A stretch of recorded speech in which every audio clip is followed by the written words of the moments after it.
Bismillahirrahmanirrahim. Perbanyak istighfar, bertaubat kepada Allah Azza wa Jalla. Karena ternyata yang banyak menahan rezeki adalah dosa. Dalilnya hadis Bukhari. Kata Nabi SAW, tidak ada satu kaum yang menahan zakat harta mereka, atau dalam riwayat yang dikatakan tersebar di tengah-tengah mereka zina dan khamr. Riwayat lain menjelaskan tersebar maksiat, kecuali Allah akan menahan rezeki dari langit, menahan hujan, nggak datang rezekinya. Jadi kalau teman-teman masuk satu proyek ternyata tertahan, proyek itu sudah jelas halal, maka pastikan teman-teman sekalian bahwasanya jelas ini karena dosa kita. Jangan pernah salahkan orang, salahkan diri sendiri. Tidak ada istilah dalam Islam teman-teman sekalian rezeki kita diambil orang lain. Saya ulangi, tidak ada dalam Islam istilah rezeki kita diambil orang lain. Demi Allah nggak ada. Kalau ada di benak anda saat ini, hilangkan itu. Pernah ada seorang pengusaha masih muda di Surabaya, waktu saya sudah jelaskan tema tentang kenalilah Tuhan kau akan bahagia, masalah tauhid, pengenalan Allah. Dia datang kepada saya lalu dia mengatakan, Ustaz, saya sama teman-teman saya ini semuanya pengusaha. Ada 4-5 orang. Kami sama-sama masuk, semua punya perusahaan, sama-sama masuk ke satu proyek. 4 teman saya semuanya dapat, Ustaz. Saya sendiri nggak dapat. Dan kalau dilihat dari sisi ibadah, saya lebih baik daripada mereka. Karena saya hadir pengajian, mereka tidak. Saya tahu mereka. Saya sholat, mereka tidak sholat. Bagaimana memahami ini supaya saya tidak sangka buruk dengan Allah? Apa jawaban saya teman-teman sekalian? Satu kalimat. Belum rezeki anda. Bukan rezeki anda. Kalau sudah rezeki anda sampai pasti. Nggak mungkin tidak. Nggak ada ceritanya orang lain ambil rezeki kita. Nggak mungkin. Mustahil. Jadi kan? Ibnu Qayyim rahimahullah teman-teman pernah melihat seekor ular buta di sebelah dia lagi jalan. Ular buta ini kelihatan kena selaput matanya warna putih. Lewat di dekat Ibnu Qayyim. Ibnu Qayyim lihat kebetulan dengan hikmah Allah. Lalu dia bilang ular ini buta. Terus tiba-tiba dia bilang saya bicara dengan diri saya sendiri, saya ingin tahu bagaimana Allah Azza wa Jalla memberikan makan ular ini. Ibnu Qayyim diikuti ular tersebut. Ular itu berjalan. Bisa saja dimakan oleh hewan yang lain, tiba-tiba diserang, tapi dia jalan. Makhluk Allah, jalan di muka bumi. Allah SWT penciptanya. Lalu kemudian tiba-tiba dia dapat sebuah pohon, dia naik ke atas pohon itu. Sampai dia naik ke dahan, Ibnu Qayyim bilang, saya angkat kepala saya ke dahan itu, saya temukan di situ ada seekor burung kecil yang lagi bersihkan sayapnya. Burung ini karena asyik membersihkan badannya, dia tidak tahu kalau ada ular di sebelahnya. Ular karena buta matanya tidak tahu kalau ada burung itu. Tapi ular ini cium bau burung, tiba-tiba diterkam sama dia, lalu dimakan burung itu. Kata Ibnu Qayyim, subhanallah, yang telah memberikan makan ular yang buta matanya. Coba bayangkan teman-teman sekalian, berapa banyak miliaran makhluk Allah Allah berikan makan. Bagaimana bisa anda mengeluh mengatakan tidak dikasih rezeki sama Allah? Tinggal bergerak. Seorang ulama yang lain pernah selesai kebun kurmanya dibersihkan, dia capek sekali. Dia keluar dari kebunnya, dia lihat di depan kebun, di sebelah kebunnya ada sebuah sungai luas. Dia duduk di atas sungai itu, di pinggir sungai itu maksud saya, duduk di pinggir sungai.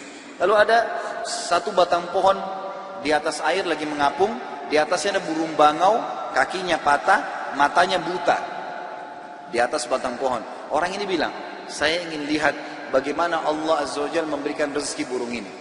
Dari kejauhan tiba-tiba setelah beberapa saat ada burung elang datang, mencengkram ikan di situ, dekat situ diambil, kemudian ikan begitu dia naik, burung elang ini lepas cengkramannya dengan hikmah Allah, lepas cengkramannya, jatuh ikan itu subhanallah di depan burung bangau yang buta di atas batang pohon, bukan jatuh lagi ke air, jatuh ke situ dengan hikmah Allah.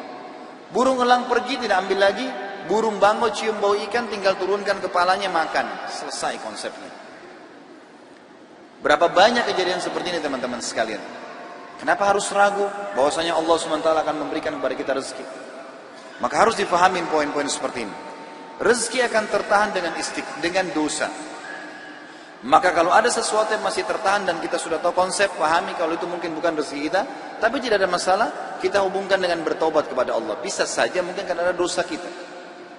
Pastikan teman-teman, kalau ada seseorang berzina di malam harinya, besok akan banyak kendala-kendala di kantornya, di usahanya, atau dia berdusta, pasti ada masalah. Pasti, tidak mungkin tidak. Saya yakin teman-teman mungkin punya pengalaman kalau dalam masalah seperti ini. Artinya kalau ada dosa pasti akan nyangkut tuh, ada masalah. Kalau tidak terbuka, mengalir seperti air.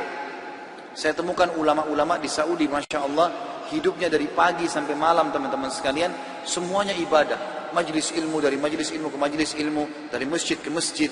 Gak pernah terputus rezekinya. Saya tahu guru saya, Syekh Saleh Suhaimi, beliau pengajar di Masjid Nabawi, dan salah satu istri beliau adalah salah satu akhwat kita yang pernah ikut pengajian saya, kuliah di Unhas dari daerah Buton. Sekarang sama-sama beliau di Madinah. Sudah lebih dari 10 tahun, Masya Allah, rumah tangganya sudah punya satu orang anak. Beliau ini buta matanya. Buta matanya, subhanallah. Tapi hafal 30 juz Al-Quran. Jadi ulama besar, banyak kitab-kitab yang dihafal oleh beliau. Termasuk orang kayanya Madinah. Banyak. Rumahnya di Madinah mewah sekali, besar. Gitu kan? Kemudian juga keturunannya banyak. Dia bernikah poligami sampai 4 istri. Buta matanya. Saya pernah datangi rumahnya beliau. Kemudian beliau dari lantai 4 turun. Rumah sekarang sudah berubah, rumah yang lama. Beliau pernah ngontrak satu building besar, ada beberapa rumah. Itu beliau turun dari atas. Dengar saya datang, beliau turun. Tidak dipegang sama siapapun. Buta matanya, turun sendiri dari tangga. Orang turun seperti bukan orang buta, subhanallah. Jalan kemana-mana di Indonesia, saya masukkan, dia bilang sama saya, Khalid, saya mau nginap di hotel, tapi hotel yang bagus. Saya sempat bertanya, dari mana Syekh bisa tahu ini hotel bagus atau enggak ya? Dia minta, saya mau hotel bintang 5. Saya punya kemampuan, saya mau bayar. Saya mau nikmatin. Baiklah. Saya carikan hotel bintang 5 di Jakarta, dapat. Waktu masuk hotel dia bilang, Khalid, pegang saya mau pegang ranjangnya. Demi Allah teman-teman, diraba sama dia ranjangnya. Lemarinya, baik, ini bagus. Dia bisa tahu, saya mau yang ini. Kemudian dibayar sama dia, dinikmatin gitu. Orang buta, subhanallah, bisa Allah bukakan banyak sekali. Tidak mungkin orang yang, saya yakin ini justru karena berkah ilmunya, berkah Al-Quran yang dia hafal, berkah sedekahnya luar biasa. Dia kalau berangkat teman-teman sama ulama-ulama yang lain datang ke Indonesia, adakan daurah pesantren kilat, pasti dia yang bayarin. Dia bayarin hotelnya, dia bayarin makannya, dia yang bersedekah. Dan saya lihat luar biasa rezeki Allah keluarkan gitu. Sampai saya waktu mau bayar kamar hotel dilarang sama dia. Udah dibayar semua kali. Bayar semua dari awal, sudah dibayar semuanya. Jadi saya melihat teman-teman sekalian, orang kalau justru jauh dari dosa-dosa, maka Allah Azza wa Jalla akan bukakan pintu rezeki. Imam-imam Masjid Haram dan banyak ulama-ulama yang lain, semuanya mereka mampu. Allah bukakan. Jadi jangan salah paham teman-teman sekalian. Orang-orang kafir yang sedang antum lihat, yang anda lihat terbuka rezekinya, jangan salah paham. Tidak ada di antara mereka yang murni lepas dari utang. Coba telusurin deh. Mobilnya mewah, tapi utang semuanya. Usahanya banyak, tapi utang semuanya. Berkah dari mana ini? Bukankah pada saat meninggal kemudian disita oleh bank-bank, akhirnya terbengkalai keluarganya?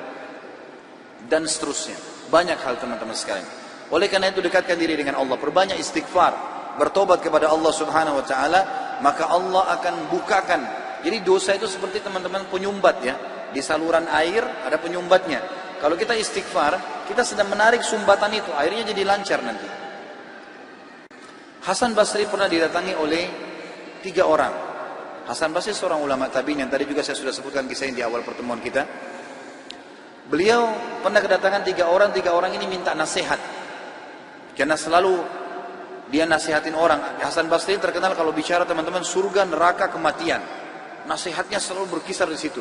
Jadi orang merasa imannya bertambah. Ringkas cerita, datang 3 orang ke rumahnya. Yang satu mengatakan, wahai imam, saya sudah lama menikah tidak punya anak. Saya sama istri saya, dibawa istrinya sama dia, udah lama berobat, sudah 10 tahun menikah nggak punya anak. Dan sudah berobat sana sini sama tabib tidak sembuh-sembuh. Apa saran anda? Sudah ikhtiar. Kata Hasan Basri, perbanyak istighfar. Bukan baca ya, perbanyak istighfar. Orang ini pergi. Kemudian masuk orang kedua. Hai imam, saya sudah lama sakit. Di perut saya ini ada penyakit. Sakit, kalau sakit itu luar biasa. Sudah berobat sana sini nggak pernah sembuh. Sudah ikhtiar. Apa saran anda? Kata Hasan Basri, perbanyak istighfar. Lalu yang ketiga mengatakan, masuk orang yang ketiga, wahai imam, saya sudah lama bekerja keras. Tidak pernah kaya seperti fulan. Ditunjuk orang kaya di kampung itu. Maka saran Anda apa? Dia bilang perbanyak istighfar. Perbanyak istighfar. Maka pada saat itu teman-teman sekalian, waktu sudah pulang semua, istri Hasan Basri tanya, kenapa tadi 3 orang ini pulang semua? Ada beberapa athar menyebutkan murid-muridnya yang bertanya, gitu kan? Kenapa Anda cuma mengatakan istighfar? Kenapa Anda tidak pandu mereka? Mungkin yang satu butuh modal, yang satu butuh tabib, dokter, satu butuh obat mungkin. Kata dia, tidakkah kalian sudah dengar kalau mereka sudah ikhtiar, tinggal ada penghambatnya nih, dan penghambatnya adalah dosa-dosa mereka. Dan Allah sudah berfirman dalam surah Nuh, surah nomor 71 ayat 10 sampai 12. A'udzubillahi minasyaitonirrajim. Nabi Nuh berkata kepada kaumnya, "Faqultu astaghfiru rabbakum innahu kana ghaffara." Aku berkata kepada mereka, Nabi Nuh berkata kepada kaumnya, istighfarlah kalian, mohon ampunlah pada Tuhan kalian, karena Dia Maha Pengampun, Dia suka kalau kalian tobat tuh. Ayat 10, ayat 11-nya, yursilis sama alaikum midrara. Mereka atau pasti Allah akan turunkan dari langit hujan yang lebat. Dan kita tahu hujan adalah sumber kehidupan manusia. Makna letterletnya, makna tadabburnya adalah, makna tafsirnya, Dia akan turunkan dari langit rezeki-rezeki yang midrar. Midrar itu bertubi-tubi. Ayat 12-nya, wa yumditkum bi amwalin wa banin wa yaj'al lakum jannatin wa yaj'al lakum anhara. Dan pasti Dia akan memperbanyak buat kalian. Yumdit, mad ini artinya mendobelkan, melipat gandakan. Dan pasti Dia akan melipat gandakan, menambahkan buat kalian keturunan, harta-harta, amwal dan keturunan. Serta Dia akan melebatkan kebun-kebun kalian dan akan memperbanyak sungai-sungai kalian, sumber air kalian. Imam Ahmad rahimahullah pernah didatangi teman-teman sekalian oleh seseorang. Maaf, Imam Ahmad pernah di akhir hidupnya, ini kalau teman-teman yang pernah dengar kisahnya, maaf saya ulangi, karena memang berhubungan dengan poin ini. Pernah Imam Ahmad rahimahullah di akhir hidupnya dia tidak tahu kenapa dia harus mendatangi sebuah tempat. Lalu kemudian dia pergilah ke sana. Setelah dia tiba di kota itu, tiba waktu maghrib dia masuk ke sebuah masjid, lalu dia sholat maghrib. Habis maghrib beliau duduk rahimahullah dengan membaca Al-Quran. Imam Ahmad ini kalau nggak salah meninggal tahun 240-an. Salah dari 4 imam madhab ya. Imam Ahmad rahimahullah masuk ke masjid, kemudian beliau duduk sholat.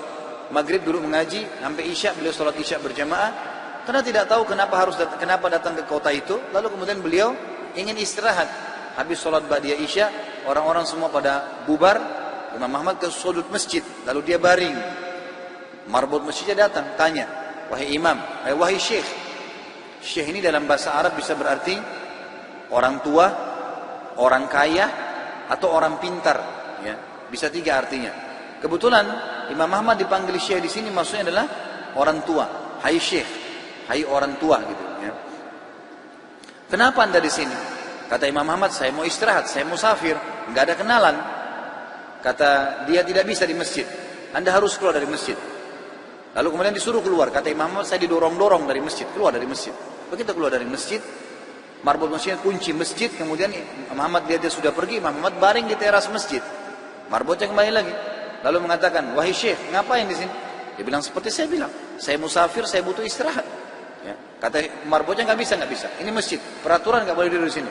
Lalu kemudian didorong-dorong Imam Ahmad sampai ke jalanan.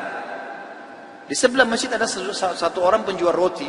Penjual roti ini lihat kejadian tersebut, lalu dia mengatakan, hai syekh, dipanggil Imam Ahmad, orang tua gitu ya, kesinilah, ada tempat saya. Datanglah dia, Imam Ahmad, lalu Imam Ahmad berkata, orang itu berkata, ini tempat saya usaha jual roti. Di belakang saya jual roti ini ada kamar saya biasa istirahat. Rumah saya tidak jauh dari sini. Anda boleh istirahat. Besok pagi Anda boleh pergi. Dia bilang baik. Jazakallah khair. Imam Ahmad duduk. Imam Ahmad ini karena zaman dulu nggak ada foto, orang nggak tahu wajahnya orang, cuma kenal nama. Nggak kita sekarang bisa lihat fotonya, bisa tahu orangnya gitu. Imam Ahmad bilang ada satu kegiatan orang ini yang unik. Setiap kali orang ini pecahin telur, ambil gandum, ya, tepung, kemudian taruh garam, diaduk, selalu astaghfirullah wa atubu ilaih, astaghfirullah wa atubu ilaih, terus astaghfirullah wa atubu ilaih, terus dia mengucapkan itu. Maka yang terjadi adalah Imam Ahmad bertanya, berapa lama kau amalkan ini? Sudah berapa lama kau amalkan? Kebetulan Imam Ahmad ini di akhir hidupnya ya, sudah sangat tua. Orang ini juga seumur Imam Ahmad. Dia bilang sudah lama, dari saya masih muda. Kata Imam Ahmad, apa hasilnya istighfarmu ini? Dia bilang semua yang saya minta sama Allah dikabulkan. Apa saja? Belum pernah saya minta sama Allah nggak dikabulkan. Tinggal satu yang sudah bertahun-tahun saya minta belum Allah kasih. Kata Imam Ahmad, apa itu? Dia bilang saya minta agar dipertemukan dengan Imam Ahmad. Maka Imam Ahmad bertakbir mengatakan, Allahu Akbar. Karena istighfarmu inilah ya, Allah subhanahu wa ta'ala mengutus saya datang ke kotamu dan saya tidak tahu kenapa saya datang. Karena istighfarmu lah marbot masjid melarang saya tidur di masjid dan saya didorong-dorong. Istighfarmu lah yang membuat kau menawarkan saya untuk datang dan nginap di tempatmu. Saya Ahmad bin Hanbal. Allah Azza wa Jal datangkan Imam Ahmad ke rumahnya karena istighfarnya. Ini luar biasa.